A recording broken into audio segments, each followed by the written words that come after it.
বড় পর্দায় Bangladesh Hong Kong China match দেখতে রাজধানীর ফর্টিস ডাউনটাউন রিসোর্টে ছিল দর্শকদের উন্মাদনা।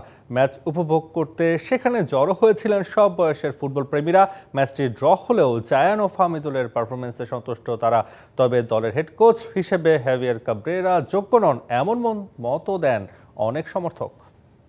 আমরা দেখতে পাচ্ছি সন্ধ্যা নামতেই আলো ঝলমলে ফর্টিস ডাউনটাউন রিসোর্ট। বড় পর্দায় বাংলাদেশ হংকং চায়নার খেলা দেখতে দূর দূরান্ত থেকে ছুটে আসেন নানা বয়সী মানুষ। বাংলাদেশের বল কত দূর। ম্যাচ শুরু সন্ধ্যা 6টায় হলেও তারও আগে খেলা দেখতে ছুটে আসেন বিভিন্ন শ্রেণীর ফুটবল প্রেমীরা। সবাই মিলে আনন্দমুখর পরিবেশে উপভোগ করেছেন প্রিয় দলের খেলা।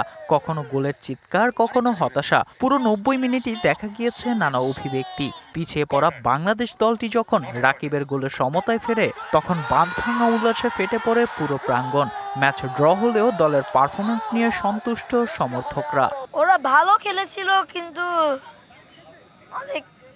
অনেকবার ফেলিয়ার হয়েছে। খেলোয়াড়দের থেকে এফোর্টটা কিন্তু 100 ছিল। প্রত্যেকটা প্লেয়ারই চেষ্টা করে হচ্ছে যে ভালো খেলার। তারা হচ্ছে এই প্রেশারটাকে হ্যান্ডেল করে হচ্ছে যে কি অবশ্যই একটা ভালো বিল্ড আপ দিয়েছে, একটা ভালো খেলা দিয়েছে। ফুটবলের যে ধারায় বাংলাদেশ ফুটবল এগিয়ে যাচ্ছে, এই ধারা অব্যাহত থাকলে তাহলে আমরা অবশ্যই বিশ্বকাপ খেলার স্বপ্ন দেখি। আমাদের এই দলকে নিয়ে আমরা অনেক দূর যাইতে চাই, আমরা অনেক স্বপ্ন দেখি।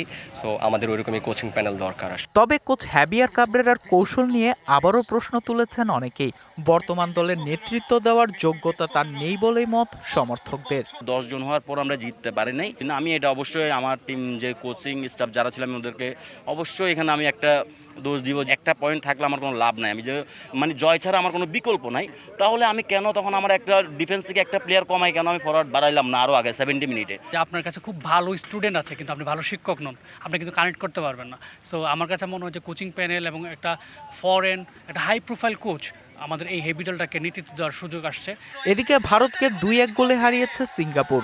এর ফলে এশিয়ান কাপের মূল পর্বে ওঠার আশা শেষ হয়ে গেল লাল সবুজদের।